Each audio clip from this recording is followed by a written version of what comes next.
नमस्कार, IT24 के खास कार्यक्रम सोशल मीडिया स्पेशल बुलेटिन में आप सभी का स्वागत है। मैं हूं आपके साथ दिव्यांशु जोशी। बढ़ेंगे खबरों की ओर, लेकिन उससे पहले जान लेते हैं क्या है आज की टॉप न्यूज। पीएम का अपमान, सदन में संग्राम। विकसित भारत जी राम जी बिल लाने की तैयारी है। सिडनी में मरने वालों की जो संख्या है वो बढ़कर के 16 हो गई है। रायपुर में विपक्ष ने सदन से वॉकआउट कर दिया। भोपाल में जवाहर नवोदय विद्यालय से 2 छात्र जो हैं वो लापता हो गए। तो ये थी आज की टॉप न्यूज। तो चलिए अब बढ़ते हैं खबरों की ओर। खबरों को जानेंगे विस्तार से। शुरुआत करते हैं खबर के साथ जो कि सिडनी से है, जहां ऑस्ट्रेलिया के सिडनी में बीते दिनों बॉन्डी बीच पर हुए आतंकी हमले को लेकर के पुलिस ने यह बताया है कि दोनों आतंकी बाप बेटे हैं। इनके पाकिस्तानी मूल के होने का शक है। पुलिस के मुताबिक हमले में मरने वालों की संख्या बढ़कर के 16 हो गई है। इनमें से एक 10 साल की बच्ची और एक इजरायली नागरिक भी शामिल है।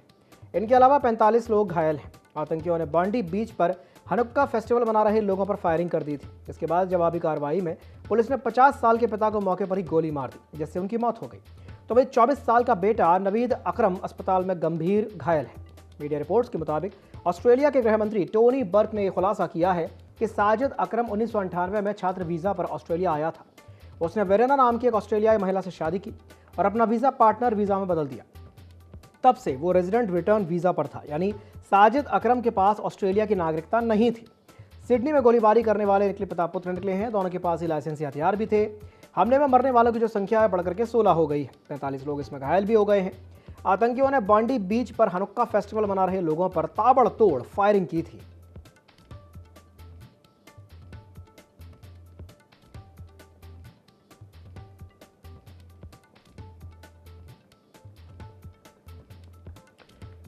तो एक खबर आपको बता रहे हैं ऑस्ट्रेलिया के सिडनी से, जहां पर हमला करने वाले जो 2 आतंकी थे वे पिता पुत्र निकले हैं। ऑस्ट्रेलिया के सिडनी में बीते दिनों बॉन्डी बीच पर जो आतंकी हमला हुआ था उसे लेकर के खुलासा हुआ है। पुलिस ने बताया है कि दोनों ही आतंकी बाप बेटे हैं और इनके पाकिस्तानी मूल के होने का शक है। पुलिस के मुताबिक हमले में मरने वालों की जो संख्या है अब वो बढ़कर के 16 हो गई है और इनमें से एक 10 साल की बच्ची और एक इजरायली नागरिक भी शामिल है। इनके अलावा 45 लोग घायल हो गए। आतंकियों ने बॉन्डी बीच पर हनुक्का फेस्टिवल मना रहे लोगों पर अचानक से फायरिंग कर दी थी। इसके बाद जवाबी कार्रवाई में पुलिस ने 50 साल के पिता को मौके पर ही गोली मार दी, जिससे उसकी मौत हो गई। तो वहीं 24 साल का बेटा नवीद अकरम अस्पताल में गंभीर हालत में है।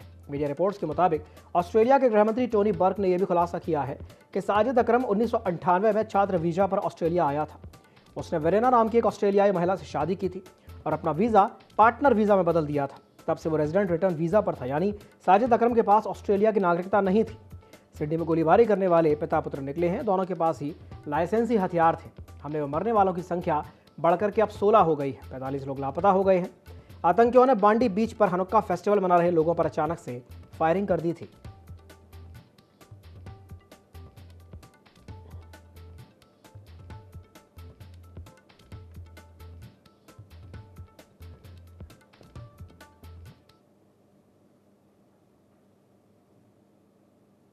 संसद के शीतकालीन सत्र के 11वें दिन दोनों ही सदनों में बीजेपी सांसदों ने कांग्रेस की रैली में पीएम मोदी के खिलाफ नारेबाजी का मुद्दा उठाया। राज्यसभा में केंद्रीय मंत्री जेपी नड्डा ने कहा कि पीएम के खिलाफ ऐसी बातें करना, उनकी मौत की कामना करना बेहद शर्मनाक है।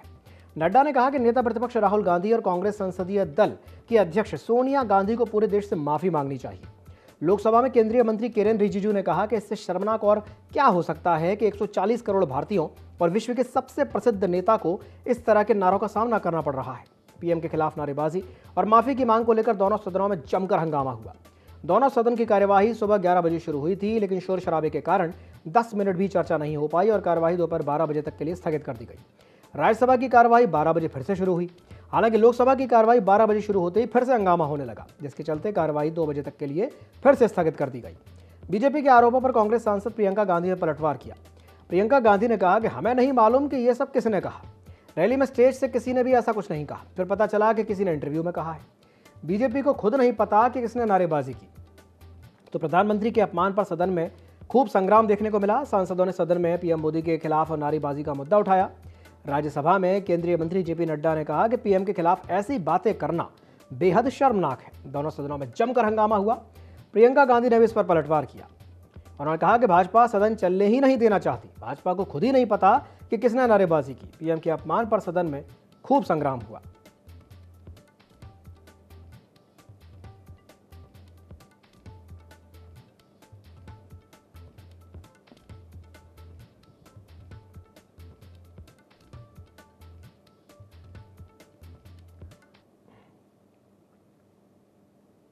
रुपया आज यानी कि 15 दिसंबर को डॉलर के मुकाबले अब तक के सबसे निचले स्तर यानी 90.58 पर आ गया है।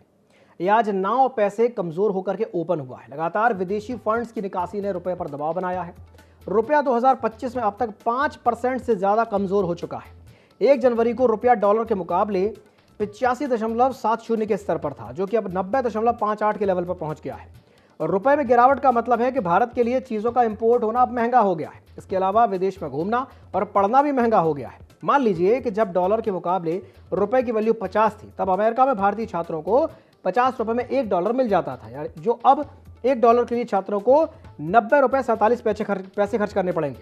इससे छात्रों के लिए फीस से लेकर के रहना, खाना और अन्य चीजें भी महंगी हो जाएंगी। रुपए में गिरावट की जो बड़ी वजह है, उनमें यूएस के प्रेसिडेंट डोनाल्ड ट्रंप ने भारतीय आयात पर 50% का टैरिफ लगाया है, जो भारत के जीडीपी ग्रोथ को 60 से 80 बेसिस पॉइंट्स गिरा सकता है और फिस्कल डेफिसिट बढ़ा सकता है। इससे निर्यात घट सकता है, विदेशी मुद्रा की आमद कम होती है और इसी वजह से रुपया दबाव में है। जुलाई 2025 से लेकर अब तक विदेशी संस्थागत निवेशक यानी FIIs ने भारतीय एसेट्स में 1,55,00,000 करोड़ से ज्यादा की बिक्री की है।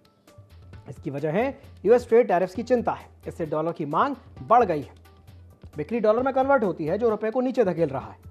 तेल और सोने की कंपनियां हेजिंग के लिए डॉलर खरीद रही हैं। अन्य आयातक भी टैरिफ अनिश्चितता के कारण डॉलर स्टॉक कर रहे हैं। इससे रुपए पर लगातार दबाव बना हुआ है। रुपया ऑल टाइम लो पर आ गया है। $1 के मुकाबले 90 रुपया 58 पैसे पर आ गया है। विदेशी फंड्स की निकासी से इसकी जो वैल्यू है वो लगातार गिर रही है और रुपए में गिरावट से इंपोर्ट करना भी अब महंगा हो जाएगा।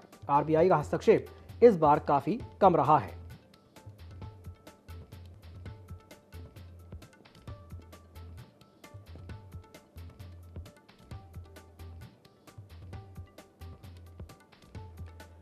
तो रुपया जो है वो अपने सबसे निम्नतम स्तर पर पहुंच गया है।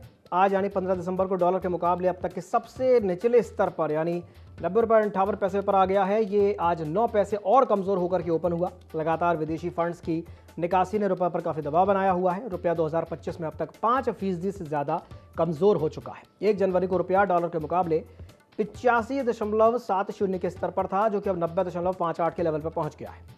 और रुपए में गिरावट का मतलब है कि भारत के लिए चीज़ों को इंपोर्ट करना अब महंगा हो जाएगा। इसके अलावा विदेश में घूमना, विदेश में पढ़ना और भी महंगा हो गया है। मान लीजिए कि जब डॉलर के मुकाबले रुपए की वैल्यू 50 थी, तब अमेरिका में भारतीय छात्रों को 50 रुपए में $1 मिल जाता था, जो अब $1 के लिए छात्रों को 90 रुपये 47 पैसे खर्च करने पड़ेंगे।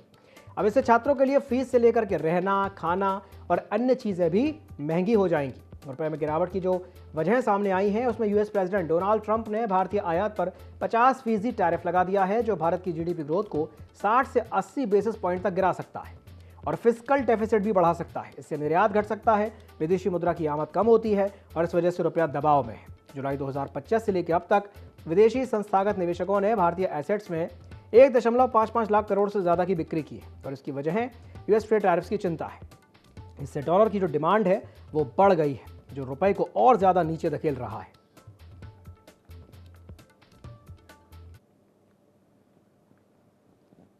ये रिश्ता क्या कहलाता है, स्वरागिनी, साथ निभाना साथिया जैसे कई पॉपुलर टीवी शोज का हिस्सा रह चुके एक्टर अनुज सचदेवा पर रविवार शाम को हमला हो गया। एक्टर ने खुद इस मारपीट का वीडियो रिकॉर्ड करके बताया है कि उन पर सोसाइटी के रहने वाले एक शख्स ने अचानक से हमला कर दिया। अनुज सचदेवा ने रविवार को ऑफिशियल इंस्टाग्राम अकाउंट से एक वीडियो पोस्ट किया है, जिसमें एक शख्स उन्हें भद्दी भद्दी गालियां देते हुए डंडे से पीटता हुआ नजर आ रहा है। वीडियो में सुनाई दे रहे ऑडियो के मुताबिक ये विवाद कुत्तों की वजह से हुआ था। वीडियो में खून से लथपथ एक्टर ने कहा कि इस आदमी ने मुझे मारने की कोशिश की है। इस दौरान भी वो शख्स लगातार उन्हें गालियां देता रहा। वीडियो की शुरुआत में हमला करने वाले शख्स को ये कहते सुना जा सकता है कि कुत्ते से कटवाएगा। इसके जवाब में अनुज कहते हैं कि कुत्ते से नहीं कटवाया, मैं सबूत यहाँ पोस्ट कर रहा हूँ। इससे पहले कि ये व्यक्ति मुझे या मेरी संपत्ति को कोई नुकसान पहुँचाने की कोशिश करे, इस व्यक्ति ने सोसाइटी में गलत जगह गाड़ी पार्क करने को लेकर मेरे कुत्ते और मुझ पर हमला करने की कोशिश की है। ये घटना हार्मनी मॉल रेजिडेंसी गोरेगांव पश्चिम में हुई है। ये व्यक्ति ए विंग फ्लैट नंबर 602 का रहने वाला है। कृपया इसे उन लोगों के साथ साझा करें जो इस पर कार्रवाई कर सकते हैं। मेरे सिर से खून बह रहा है। अनुज सचदेवा के द्वारा वीडियो पोस्ट किए जाने के बाद से ही कई सेलिब्रिटीज कमेंट करके शिकायत किए जाने की भी मांग कर रहे हैं। बॉलीवुड एक्ट्रेस नौहीद, ईला अरुण की बेटी इशिता अरुण, किश्वर मर्चेंट समेत कई सेलिब्रिटीज ने चिंता जाहिर की है। तो वही कई सेलिब्रिटीज वीडियोज में मुंबई पुलिस को टैग करते हुए स्ट्रिक्ट एक्शन लिए जाने की भी मांग कर रहे हैं।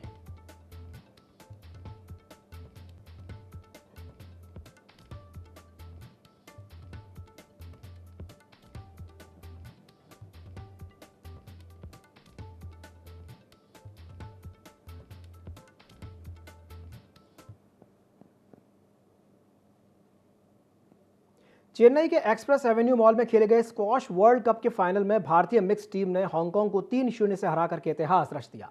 ये मिक्स टीम इवेंट में भारत का पहला गोल्ड मेडल है। इससे पहले भारत का सर्वश्रेष्ठ प्रदर्शन साल 2023 में ब्रॉन्ज मेडल का रहा था। इस टूर्नामेंट में 12 टीमों ने शॉर्ट और फास्ट फॉर्मेट में हिस्सा लिया। भारत ने सेमीफाइनल में मजबूत मानी जाने वाली मिस्र की टीम को हराकर फाइनल में जगह बनाई थी। फाइनल मुकाबले में भारतीय खिलाड़ियों का दबदबा शुरू से लेकर के अंत तक बना रहा। भारतीय टीम की अगुवाई दिग्गज खिलाड़ी जोशना चिनप्पा ने की। फाइनल के पहले मुकाबले में जोशना चिनप्पा ने हांगकांग की यी ली वर्ल्ड नंबर 37 को 3-1 से हराकर भारत को बढ़त दिलाई। इसके बाद अभय सिंह ने एलेक्स लाउ को 3-0 से हरा दिया।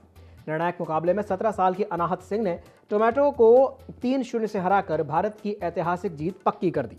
भारतीय टीम में जोशना चिनप्पा, अभय सिंह, वेलावन सेंथिल कुमार और अनाहत सिंह शामिल थे। मुकाबला देखने के लिए बड़ी संख्या में दर्शक एक्सप्रेस एवेन्यू मॉल में मौजूद रहे। प्रधानमंत्री नरेंद्र मोदी ने स्क्वॉश वर्ल्ड कप जीत पर भारतीय टीम को बधाई दी है। उन्होंने सोशल मीडिया पोस्ट में लिखा है कि STAT स्क्वॉश वर्ल्ड कप 2025 में पहली बार खिताब जीतकर भारतीय टीम ने इतिहास रच दिया है। उन्होंने जोशना चिनप्पा, अभय सिंह, वेलावन सेंथिल कुमार और अनाहत सिंह की मेहनत, समर्पण और दृढ़ निश्चय की सराहना की है और कहा है कि यह जीत देश के युवाओं में स्क्वॉश की लोकप्रियता को बढ़ाएगी। मैच के बाद जोशना चिनप्पा ने कहा कि टूर्नामेंट से पहले हम सभी को यह भरोसा था कि हम ये कर सकते थे। सभी खिलाड़ी अच्छी फॉर्म में थे। उन्होंने घरेलू दर्शकों के समर्थन को भी खास बताया और कहा कि उन्होंने अपने करियर में पहली बार इतने बड़े और जोशीले दर्शकों के सामने खेला है। स्क्वॉश को 2028 लॉस एंजलिस ओलंपिक में पहली बार शामिल किया जा रहा है। ऐसे में जीत युवा खिलाड़ियों अनाहत सिंह और अभय सिंह के साथ साथ भारतीय स्क्वॉश के लिए भी बड़ी उपलब्धि मानी जा रही है। इंदौर में 2 ट्रकों में टक्कर के बाद भीषण आग लग गई। महाकाल रेस्टोरेंट के सामने 2 आयशर वाहन में जबरदस्त टक्कर हुई। आग लगने की सूचना मिलते ही दमकल की टीम मौके पर पहुंची। आग पर काबू पाने का प्रयास किया गया। दोनों ट्रक जलकर के पूरी तरह से खाक हो गए हैं। तो ये जो तस्वीरें इस वक्त आप अपनी स्क्रीन पर देख रहे हैं, ये मध्य प्रदेश के इंदौर की हैं, जहां 2 ट्रकों में टक्कर के बाद भीषण आग लग गई है। महाकाल रेस्टोरेंट के सामने ही 2 आयशर वाहन एक दूसरे से टकरा गए और आग लगने की सूचना मिलते ही दमकल की टीम मौके पर पहुंची और आग पर काबू पाने की कोशिश की गई। दोनों ही ट्रक इस हादसे में जल करके पूरी तरह से खाक हो गए हैं।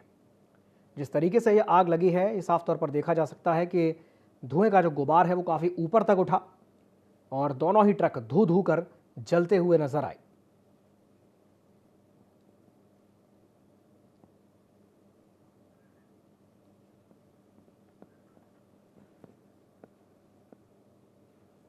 अगली खबर जशपुर से है, जहां 38 जंगली हाथियों के बेड़े के दल ने बड़ा आतंक मचाया हुआ है। आधा दर्जन से अधिक गांव में दहशत का माहौल है। घरों में रखे धान की फसलों को खाने के लिए ये गांव के नजदीक पहुंच रहे हैं।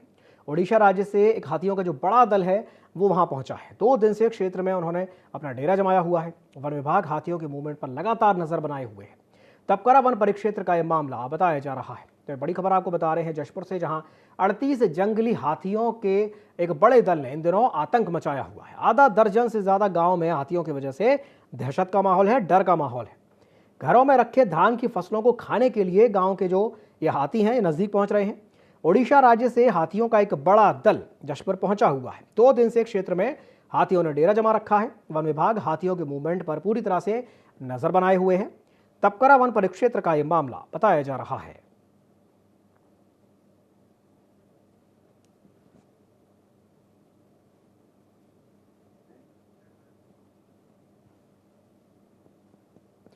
जबलपुर में एक बार फिर से एक सेल्फी ने महिला की जान ले ली। न्यू भेड़ाघाट में सेल्फी लेते समय नर्मदा में यह महिला अचानक से गिर गई और उसकी मौत हो गई। शादी की सालगिरह मनाने के लिए न्यू भेड़ाघाट एक पूरा परिवार गया हुआ था। भेड़ाघाट के स्वर्गद्वारी के पास नदी में उतराता हुआ महिला का शव मिला। विजयनगर रामेश्वर कॉलोनी निवासी आशीष गर्ग की पत्नी स्वाति गर्ग थी। पुलिस ने मर्ग कायम करके मामले में जांच पड़ताल शुरू कर दी है। थाना तिलवारा के न्यू भेड़ाघाट का यह मामला बताया जा रहा है। तो एक खबर आपको बता रहे हैं मध्य प्रदेश के जबलपुर से, जहां पर एक बार फिर से सेल्फी लेने के चक्कर में एक महिला की जान चली गई। न्यू भेड़ाघाट में सेल्फी लेते समय ये महिला नर्मदा नदी में गिर गई और जिसमें गिर करके उसकी मौत हो गई। शादी की सालगिरह मनाने के लिए पूरा परिवार एक साथ न्यू भेड़ाघाट गया हुआ था। भेड़ाघाट के स्वर्गद्वारी के पास नदी में उतराता हुआ महिला का शव मिला। विजयनगर रामेश्वर कॉलोनी के रहने वाले आशीष गर्ग की पत्नी स्वाति गर्ग थी, जिनकी मौत हुई है। पुलिस ने मर्ग कायम करके मामले में जांच पड़ताल शुरू कर दी है। थाना तिलवारा के न्यू भेड़ाघाट का यह मामला बताया जा रहा है। तो ये खबर आपको बता रहे हैं जबलपुर से, जहां पर सेल्फी लेने के प्रयास में एक महिला की जान चली गई। सेल्फी लेना महिला को काफी भारी पड़ा और उसे अपनी जान से हाथ धोना पड़ा।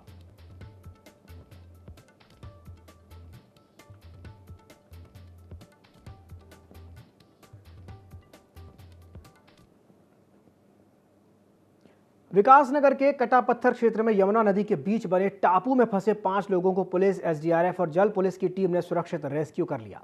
अचानक से जलस्तर बढ़ने और तेज बहाव के कारण ये लोग टापू में फंस गए थे। सूचना मिलते ही राहत टीमें मौके पर पहुंची और सभी को सुरक्षित बाहर निकाल लिया गया।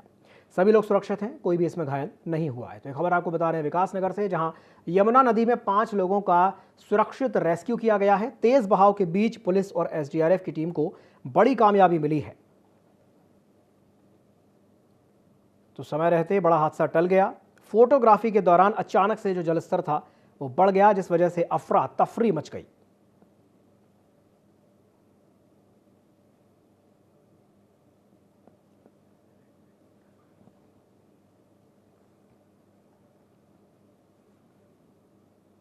स्मार्ट सिटी प्रोजेक्ट के तहत देहरादून में ग्रीन बिल्डिंग का निर्माण किया जा रहा है। राजधानी में ये एक ऐसी बिल्डिंग बनाई जा रही है जहां करीब 100 दफ्तर एक ही छत के नीचे होंगे और 1000 से ज्यादा कारें वहां पर पार्क की जा सकेंगी। तो वहीं ग्रीन बिल्डिंग का निर्माण कार्य कार्यदायी संस्था केंद्रीय लोक निर्माण विभाग की देखरेख में हो रहा है और 180 करोड़ के बजट से तैयार होने वाली ग्रीन बिल्डिंग में पिछले 2.5 साल से निर्माण चल रहा है, जो कि अक्टूबर 2025 तक तैयार हो जाना था। लेकिन अब तक एक बार फिर से इसके निर्माण की डेडलाइन जून 2026 तक बढ़ा दी गई है। राजपुर रोड विधायक खजान दास का यह कहना है कि उन्होंने समय समय पर मौके पर जाकर के निर्माण की प्रगति जांचने का काम किया, जो कि बहुत ही धीमी रफ्तार से चल रहा है। सरकार की कोशिश है कि जनपद के सभी सरकारी दफ्तर एक ही छत के नीचे आ जाएं। तो वे अब कार्यदायी संस्था को हर हाल में जून 2026 तक इसका निर्माण पूरा करने के आदेश दिए गए हैं।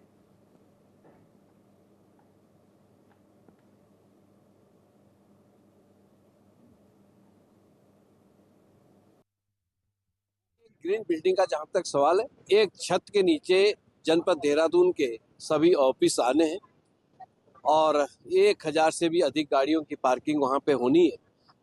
और इसमें जो कार्य दिया गया है वो कार्य गति नहीं पकड़ रहा है। इस विषय को लेकर के कितने ही बार जिलाधिकारी वहां पर गए, कार्य की प्रगति को देखा है और मैं स्वयं भी 2-3 बार वहां पर गया है। ये दिशा निर्देश दिए गए हैं कि हर हालत में, यानी कि 2026 जून तक ये कंप्लीट होना चाहिए।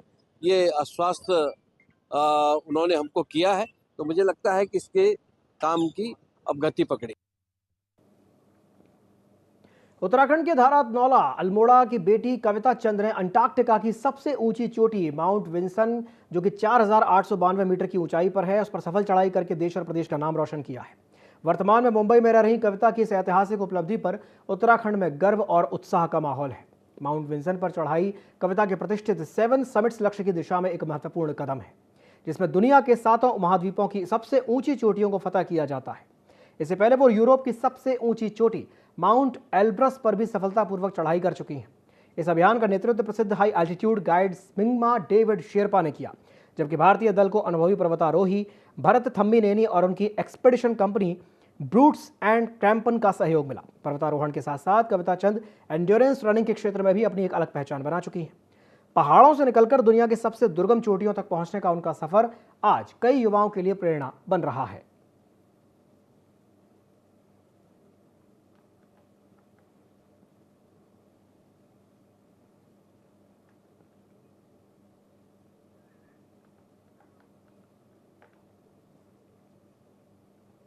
अगली खबर जबलपुर से है, जहां जिला अस्पताल विक्टोरिया के आईसीयू वार्ड में इन दिनों चूहों का आतंक है। भर्ती मरीज के बेड और आसपास चूहों की पूरी एक फौज आतंक मचा रही है। स्वास्थ्य विभाग की बड़ी लापरवाही मामले में सामने आई है।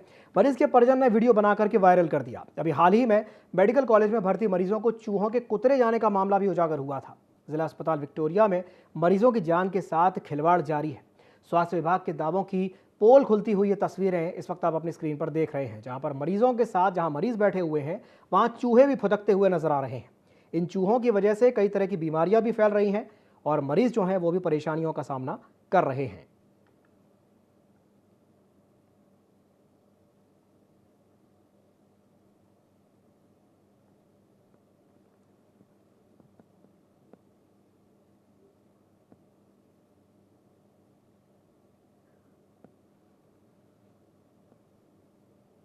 चलिए अगली खबर भोपाल से, जहां एयर इंडिया ने बेंगलुरु भोपाल रूट पर अतिरिक्त उड़ान शुरू कर दी है। यात्रियों की बढ़ती संख्या को देखते हुए अतिरिक्त उड़ान शुरू की गई है। 14 से लेकर के 19 दिसंबर तक बेंगलुरु भोपाल के बीच एक विशेष फ्लाइट चलेगी। राजा भोज एयरपोर्ट से बेंगलुरु के लिए हवाई कनेक्टिविटी अब और भी बेहतर होगी। त्योहार और बिजनेस ट्रैवल की बढ़ती डिमांड को देखते हुए एयर इंडिया ने यह फैसला लिया है। सीमित अवधि के लिए ये अतिरिक्त उड़ान शुरू की गई है, इससे यात्रियों को बड़ी राहत मिली है और बेंगलुरु और भोपाल के बीच अब एक विशेष फ्लाइट का संचालन किया जाएगा।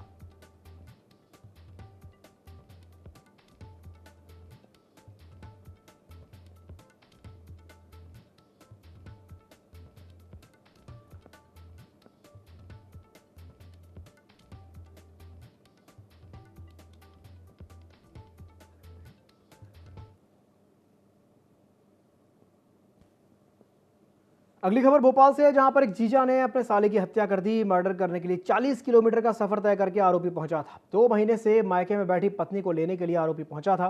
पत्नी साथ जाने के लिए तैयार ही नहीं थी। ससुराल पक्ष के बीच बहस के दौरान आरोपी ने इस वारदात को अंजाम दे डाला।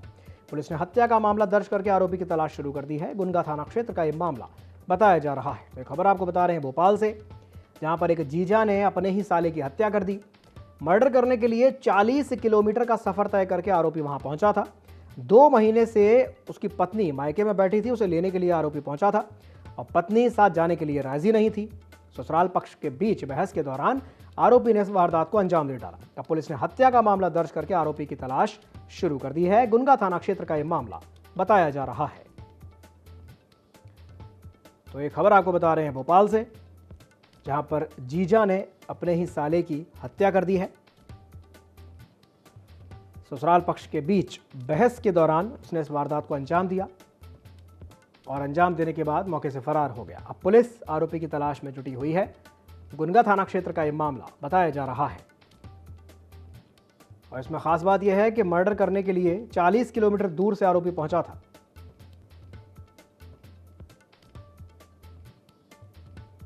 ये बड़ी खबर आपको बता रहे हैं राजधानी भोपाल से, जहां पर एक सनसनीखेज वारदात देखने को मिली है। गुनगा थाना क्षेत्र में अपनी पत्नी को लेने के लिए आरोपी ससुराल पहुंचा हुआ था, लेकिन उसकी पत्नी वापस जाने के लिए तैयार नहीं थी और इसी बीच आरोपी की अपने साले के साथ बहसबाजी शुरू हुई और उसने उसकी हत्या कर दी। तो जीजा के द्वारा साले की हत्या का यह मामला राजधानी भोपाल के गुनगा थाना क्षेत्र से सामने आया है। ससुराल पक्ष के बीच बहस के दौरान आरोपी ने इस वारदात को अंजाम दे दिया।